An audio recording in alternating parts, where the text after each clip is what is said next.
Tent के नीचे, पेड़ के नीचे और किराए के मकान में सरकारी विद्यालय चल रहे हैं। आज देखा राजस्थान के बजट में भी एक ऊंट के मुंह में जीरा वाली बात करके अतिश्री करने का काम किया है। बिरसा मुंडा उस समय तात्कालीन समय में जमींदार और अंग्रेजों के लिए वो एक विद्रोही थे, देशद्रोही थे।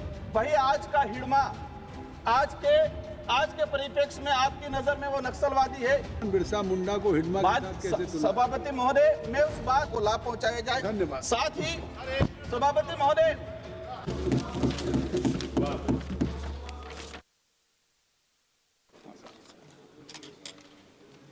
धन्यवाद सभापति महोदय, आपने आज बजट पर बोलने का अवसर प्रदान किया। 78 पेज के इस बजट भाषण में देश के जरूरतमंद आदिवासी, दलित, पिछड़े, किसान, मजदूर एवं शिक्षित बेरोजगारों के हितों का कोई विशेष ध्यान नहीं दिया गया है। डबल इंजन के इस बजट में जरूरतमंद लोगों की उपेक्षा की गई है। माननीय सभापति महोदय, मैं विशेषकर इस बजट पे शिक्षा को लेके और विशेषकर आदिवासी बाहुल्य क्षेत्र में शिक्षण जो सस्ता है, इनकी भौतिक जो सुविधाओं को लेके आज थी बड़ी, क्योंकि हमेशा राज्य सरकार कहती है कि केंद्र का विषय है, समग्र शिक्षा के तहत वहां से बजट आता है, केंद्र कहता है कि राज्य का विषय है। आज राजस्थान राज्य का भी बजट आया, दोनों बजटों को हमने देखा, लेकिन राजस्थान के अंदर शिक्षण व्यवस्था को लेके जो हालात हैं, वर्तमान राजस्थान में 2,80,000 स्कूलों के कमरे में बच्चे बैठने लायक नहीं है, 2 लाख से अधिक कक्षा जर्जर हैं। और इस वर्तमान सरकार ने 1500 प्राथमिक और उच्च प्राथमिक विद्यालय 3 से 4 किलोमीटर दूरी जो सीनियर स्कूल है उसमें मर्ज करने का काम करके बच्चों को शिक्षा से वंचित करने का काम किया है। 100 से अधिक स्कूलें बंद कर दी गई है और वर्तमान में टेंट के नीचे, पेड़ के नीचे और किराए के मकान में सरकारी विद्यालय चल रहे हैं। हमें उम्मीद थी कि इस बजट में शिक्षा को लेकर विशेषकर राजस्थान के आदिवासी बाहुल्य क्षेत्र के लिए विशेष पैकेज आएगा, लेकिन ऐसा कुछ हुआ नहीं है। आज देखा राजस्थान के बजट में भी एक ऊंट के मुंह में जीरा वाली बात करके अतिश्री करने का काम किया है। माननीय सभापति महोदय, वर्तमान समय के अंदर इस देश को हम कहते हैं कि आत्मनिर्भर भारत बनाना है।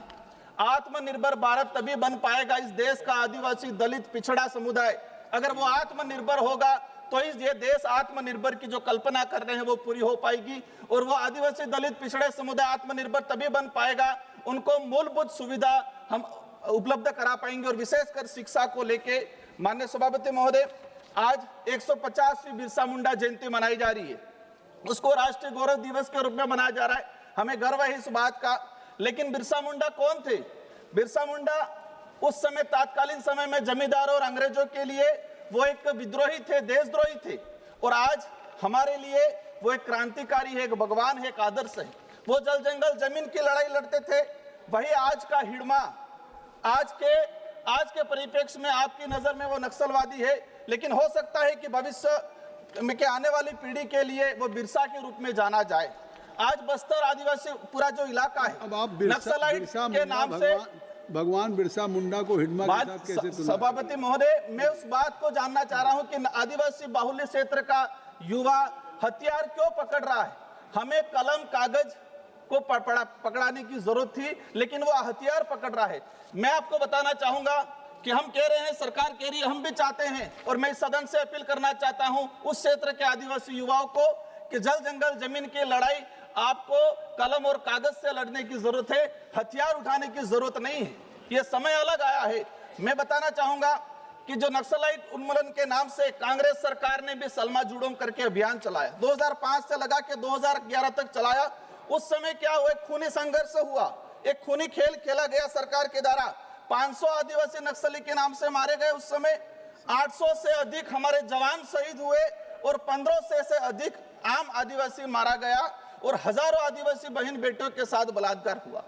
आज वर्तमान समय में भी वही चीजें 500 के आसपास आदिवासी समुदाय नक्सलाइट के नाम से मारे गए। सभापति महोदय, ये बात इसलिए बता रहा हूं कि आज हम जिसको नक्सलाइट कह रहे हैं वो इस देश का आदिवासी है और ये भी जानना पड़ेगा कि इस देश का मूल मालिक है। आप इस सदन के सभापति महोदय, आप इस सदन के जिम्मेदार सदस्य, माननीय सभापति महोदय, सदन के जिम्मेदार सदस्य, आदिवासियों के हक अधिकार की बात आती है। क्या आप उन नक्सल, माननीय सभापति महोदय, उनको महिमा मंडित करने का काम करेंगे? माननीय सभापति महोदय, इस देश का आदिवासियों के साथ अगर वो जल जंगल जमीन के अधिकार की बात कर रहा है, मैं मानता हूं वो हथियार उठा रहा है, मैं ये भी चाहता हूं वो खत्म होना चाहिए, लेकिन उनको हथियार चाइना से लाके देने वाले लोग कौन हैं, ये भी सफाई होनी चाहिए। मार्च 2026 में नक्सलाइट खत्म होना चाहिए, लेकिन जो बड़े लोग कौन है जो हथियार सप्लाई कर रहे हैं, समाप्त करें। वो लोग कौन है? माननीय सभापति महोदय, मेरे क्षेत्र आज अंग्रेजी शासन काल में कई अत्याचार हुए। इस देश का आदिवासी समुदाय में सबसे बड़ा समुदाय भील समुदाय है और भील समुदाय के साथ अनेक अत्याचार हुए। सबसे बड़ा अत्याचार आजादी के बाद इस भील समुदाय को 4 राज्यों में बांट दिया गया, राजस्थान, गुजरात, मध्य प्रदेश, महाराष्ट्र और केंद्र शासित प्रदेश। दूसरा सबसे बड़ा अत्याचार हुआ, ऐतिहासिक अन्याय हुआ 1966 में उस एरिया से माही नदी गुजरती है और इस माही नदी को, माननीय सभापति महोदय मेरा समय 3 मिनट हुआ है, 1 मिनट लास्ट, 1 मिनट में अपनी बात रख, सभापति महोदय 1 मिनट में मेरी बात रखना चाहूंगा।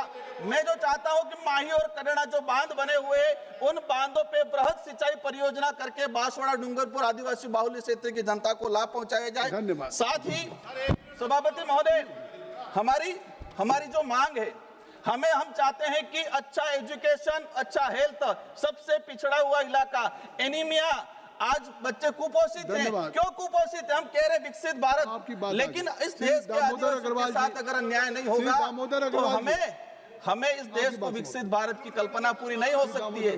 माननीय सभापति महोदय, अंतिम मेरी जो मांग है, मेरी मांग ये है कि रोजगार गारंटी को लेके बड़ा इशू चल रहा है वर्तमान में। 125 दिन करने की बात कर रहे हो, लेकिन पिछले 2 साल में 100 दिन कितने लोगों को दिए गए? ये सबसे दूसरी, वर्तमान में इस क्षेत्र के अंदर आज हम देख रहे हैं आंगनवाड़ी कार्यकर्ता के लिए मेरा अनुरोध है कि 4,500 के अंदर केंद्र सरकार जो दे रही है उससे घर नहीं चल सकता है, तो हमें कम से कम 10,000 रुपए उनको देना चाहिए। और साथ ही जो वर्तमान समय के अंदर जो स्कूलों के अंदर पोषाहार बनाने वाले जो महिलाएं हैं उनको 1,000 रुपये दिया जा रहा है। 1,000 रुपये में कैसे घर चलेगा इनके लिए?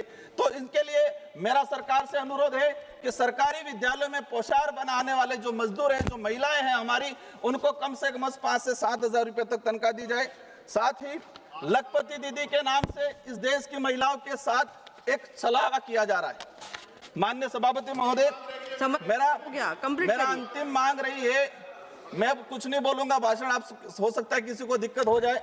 मेरी मांग यही है मूल रूप से कि आदिवासी बाहुल्य क्षेत्र के अंदर शिक्षा व्यवस्था, स्वास्थ्य व्यवस्था पे सरकार विशेष ध्यान दे।